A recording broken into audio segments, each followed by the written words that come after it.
When Eric and I sat down late last year and we worked through the sermon series that we would preach on this year, we came to the summer and we decided we were going to preach on the Proverbs. And to be honest with you, I picked it because I thought it was going to be easy. I thought it was going to be this low-hanging fruit. And there are different sermons that are hard for different reasons. Some sermons are hard because the text is so challenging and so deep. You think, how can we even begin to scratch the surface of a text like this in 20 to 30 minutes? But the Proverbs aren't exactly like that. The Proverbs seem so simple. And sometimes I ask myself as I read through these Proverbs, how can I stand up there for 20 or 25 minutes and have enough to say without sounding like I'm saying the same thing over and over and over again? Because the Proverbs, in many ways, seem so very simple. They talk about some of the most ordinary, mundane, simple things in life. Things like watch what you say or be a good friend. But as I was thinking about it and praying about these passages this week and thinking about what the Lord has to say to us through these scriptures, there was an idea that came to me, something I've thought about a lot before, and it actually has to do with both preaching and discipleship. I often think that when it comes to preaching, one of the things you have to do is, there's this baseball term, it's called play small ball. Small ball is for teams that don't have a lot of people who hit home runs. Instead, there are people who hit singles, right? And it's small ball where you're slowly moving people around the bases. So a team that plays small ball, someone gets on base with a walk or a single, and then they steal second, and then someone bunts them over to third, and then someone gets a sac fly, and they score a run. And it's this way of slowly moving around, but keeping everything moving forward. And I often think about this in terms of writing and hearing sermons, that, believe it or not every sermon that everyone preaches is a home run. There are times when you write it and you know it's not. But what you pray for is that it's at least a single that moves things forward. And actually, this fits quite well with how I think about discipleship. I think we often think, and I've said this before, we often think that our discipleship will be tested in some great moment. How are we gonna speak up and stand up, and what are we gonna do when we're really put to the test? But I actually believe that discipleship is kind of like playing small ball, that actually some of the most important, some of the key moments in discipleship aren't some great moment when you've been put to the test, but instead, our discipleship is tested and refined and strengthened in the ordinary, everyday, mundane, simple things in life. And I think in a lot of ways, the book of Proverbs speaks of these ordinary, mundane, and simple things in life. And it teaches us what the good life looks like. But they also challenge us to think about these ordinary and simple and ordinary things in the context of how it fits within being a disciple of Jesus Christ. It gives us this pattern of life, but they're often such small and simple things. And this morning, we're going to be thinking about something that seems small and seems simple, but in some ways it's not, and it's the gift of friendship. When we think about friendship, when we think about our own culture, one of the things I think that's happening is I think we're having a little bit of a crisis in our culture, a relational crisis. And, I've thought this for a while, but in the worlds that I live in online and my friends, I kept coming across this one particular article from the Atlantic Monthly that came out last week. And the article was entitled, "Has the Smartphone Destroyed a Generation?" And it's written by a woman who is, she's an academic, she teaches psychology. And this is just a couple paragraphs of what she wrote. Now here's the ironic part, okay? So I'm going to read you this, and if you're interested in reading the article and you have our app, it'll be pushed to you on your smartphone at 12:30. But I recommend printing it out, okay? But it's kind of ironic, but here you go. But here's what she writes. She writes, "Around 2012, I noticed abrupt shifts in teen behaviors and emotional states. The gentle slopes of the line graphs became steep mountains and sheer cliffs, and many of the distinctive characteristics of the millennial generation began to disappear. In all of my analyses of generational data, some reaching back to the 1930s, I'd never seen anything like it. The allure of independence, so powerful to previous generations, holds less sway over today's teens. At first, I presumed these might be blips, but the trends persisted across several years in a series of national surveys. The changes weren't just in degree, but in kind. The biggest difference between the millennials and their predecessors was how they viewed the world. Teens today differ from millennials, not just in their views, but in how they spend their time. The experiences they have every day are radically different from those of the generation that came of age just a few years before them. What happened in 2012 to cause such dramatic shifts in behavior? It was after the Great Recession, which officially lasted from 2007 to 2009 and had a starker effect on millennials trying to find a place in the sputtering economy. But it was exactly the moment when the proportion of Americans who owned a smartphone surpassed 50%. She gives a few graphs to tell us about this. One is, like, you can see where that line is. There's a sudden drop in people not hanging out with their friends. Then you look at this graph, and you have this sudden uptick in people feeling more and more lonely. The irony of it is that we live in this age where we're told that now friendship is even broader, that you have more opportunities to make connections. You can have this network of friends all over the world, and there are these deep friendships that are formed. And it seems like it could be true, but the evidence doesn't seem to bear it out. And, you know, I can even tell you, it's not just about teenagers. It's actually about everybody. Because have you ever gone into a restaurant and you go in and there's a whole family and they're all on their phone and they're not talking to each other? Or you see friends who never seem to speak to one another but instead engage with each other through this electronic medium. Now, I'm not here to disparage smartphones. I'm not here to say that technology is bad. I use technology. I like technology. But I can tell that for me, it's a problem. And it actually keeps me from having deeper and more authentic relationships.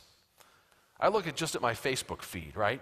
So like many of you, I have a Facebook account, and I think I have 650 friends or something. But they're not really friends. They're people I met at a conference, or someone who's a friend of a friend, or someone I sort of kind of know from the past, and I might like the things they say or turn their feed off if they annoy me.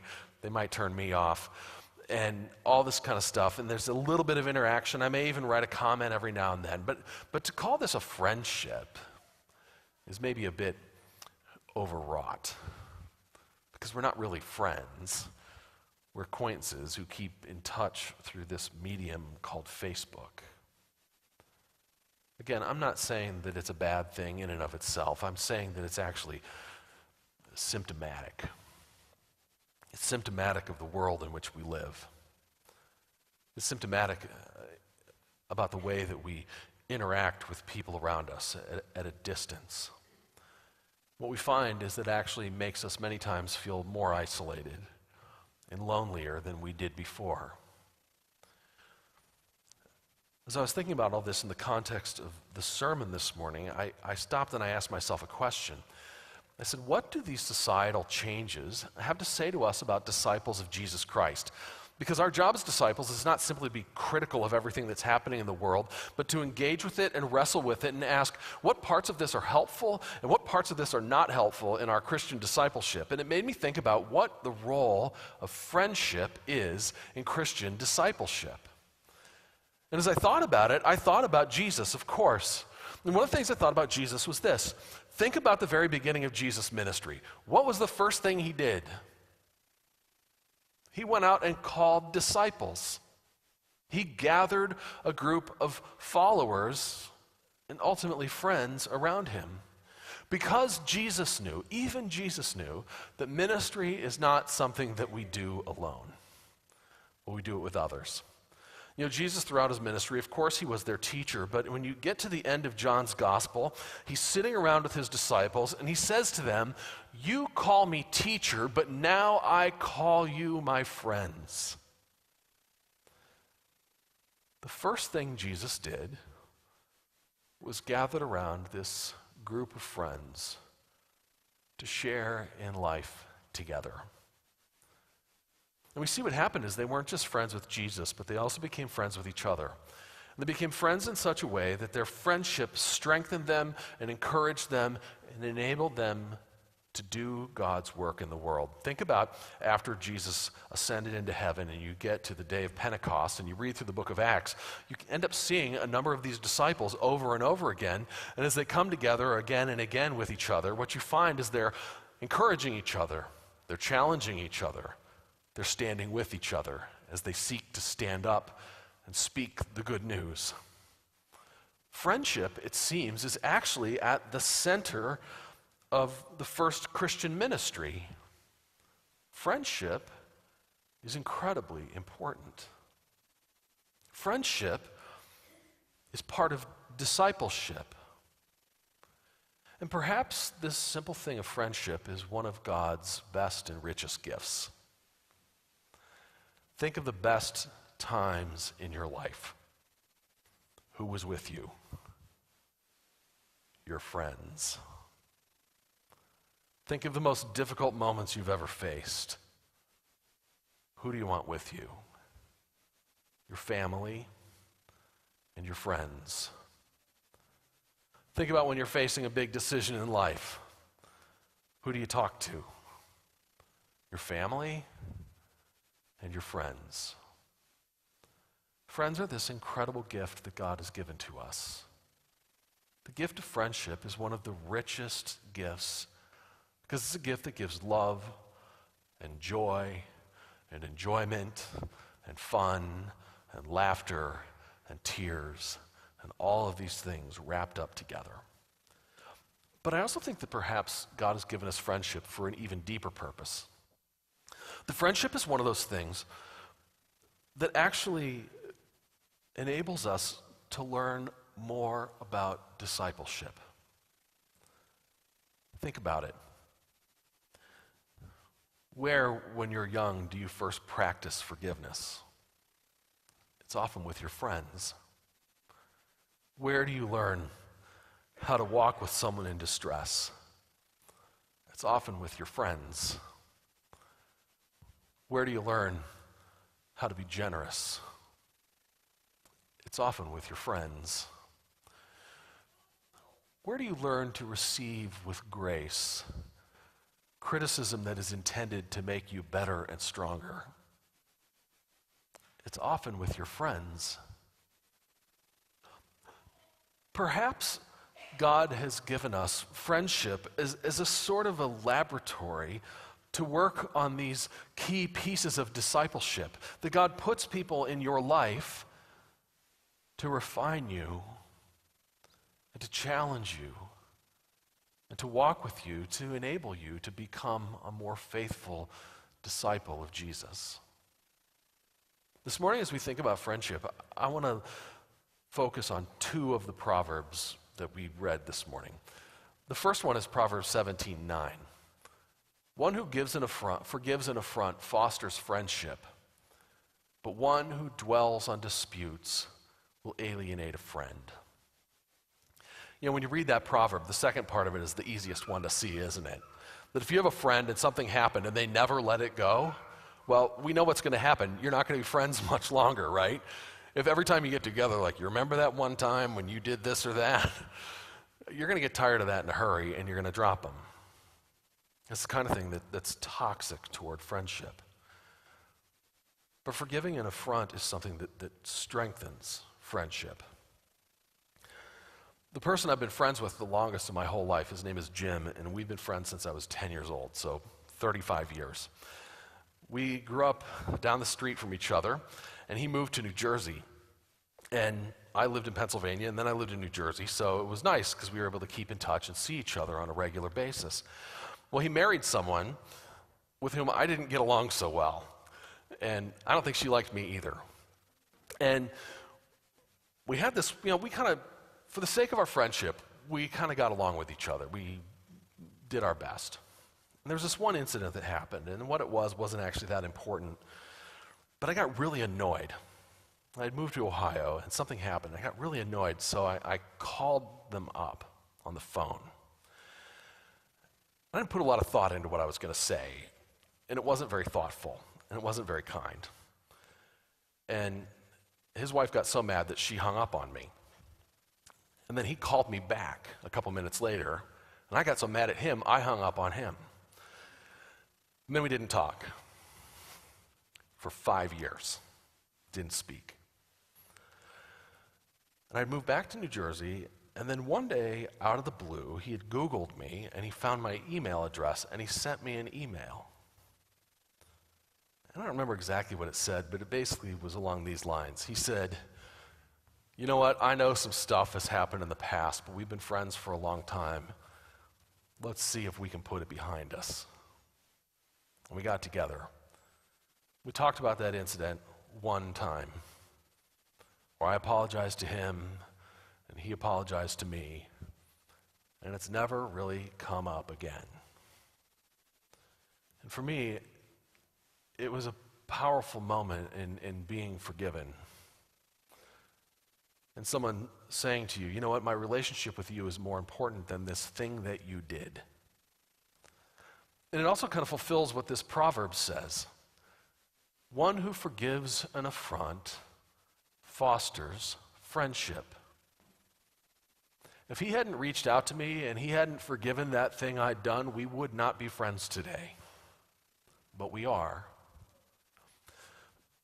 Because in friendship, I learned that there are times that for us to have right relationships, we need to be able to receive the grace of another person. And we need to be able to offer it in return.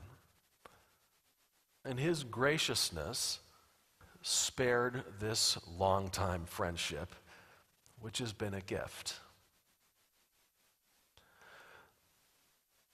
I think in many cases, friendship is one of those things that teaches us to forgive each other. In friendship, all the time, we have to let go of little things and forgive things that happened and realize that the relationship that we have is more important than the thing that happened. And in friendship, we learn how to let these things go.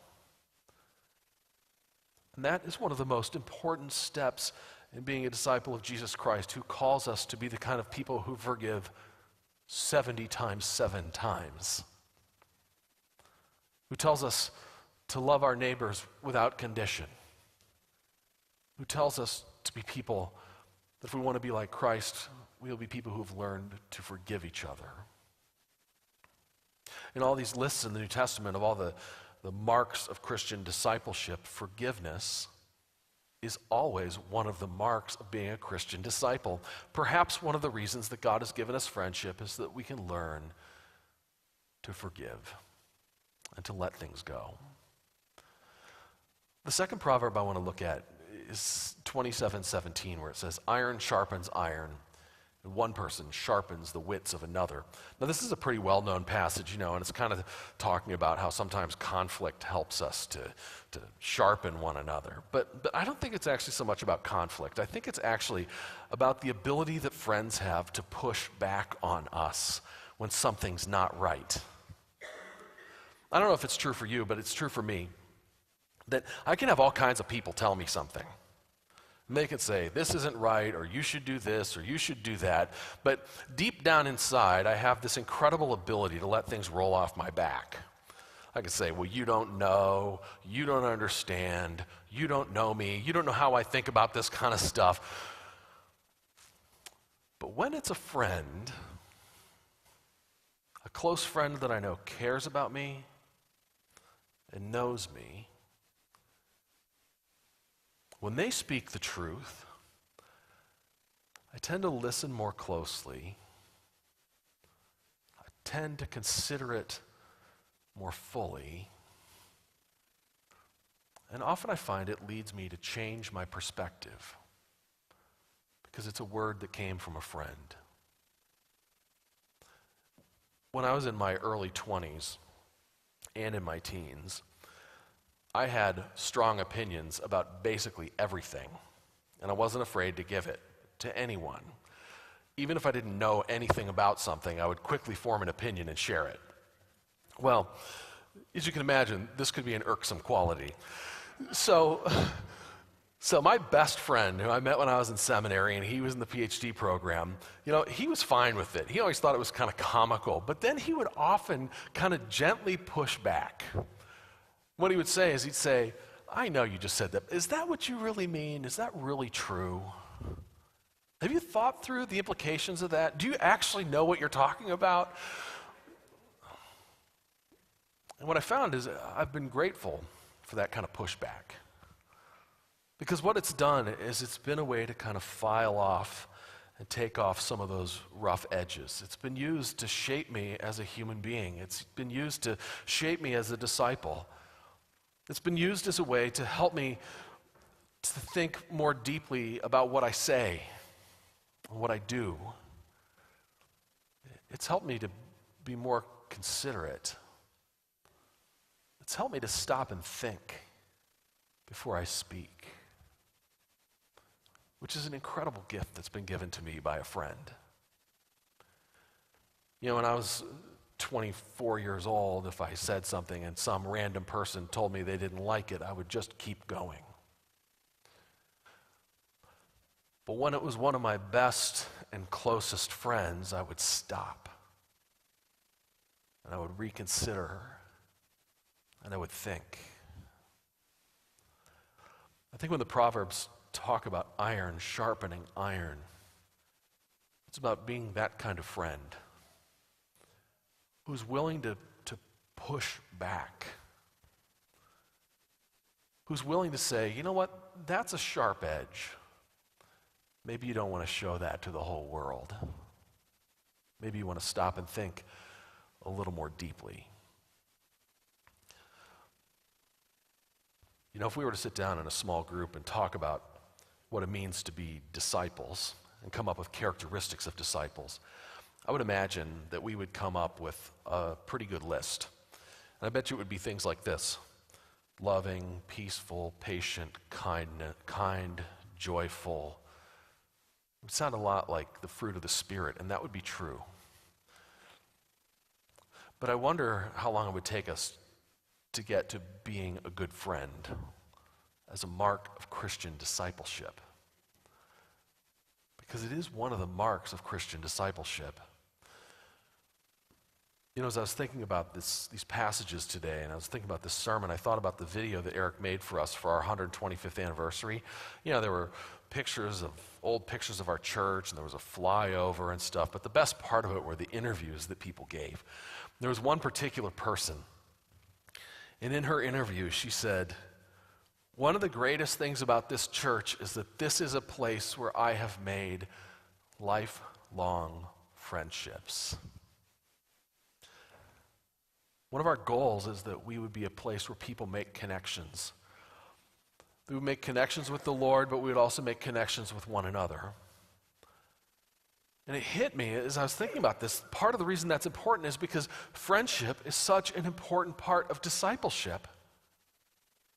That being a good friend and having a good friend is something that God uses to shape us and to form us and to refine us and to make us into the people that He has called us to be. It helps shape us into people who forgive. It helps shape us into people who listen. It helps shape us into the kind of people who are willing to speak up when we see something that's not right. Friendship is something that God uses to form us, to make us into the people that He has called us to be, so that together we can change the world, that together we can share the good news of the gospel, of God's love for the world, of God's love for each person. Friendship may seem like a small thing, but it is one of God's best and richest gifts. May we be people who have and make good friends and see friendship as a way to grow as disciples. Let us pray.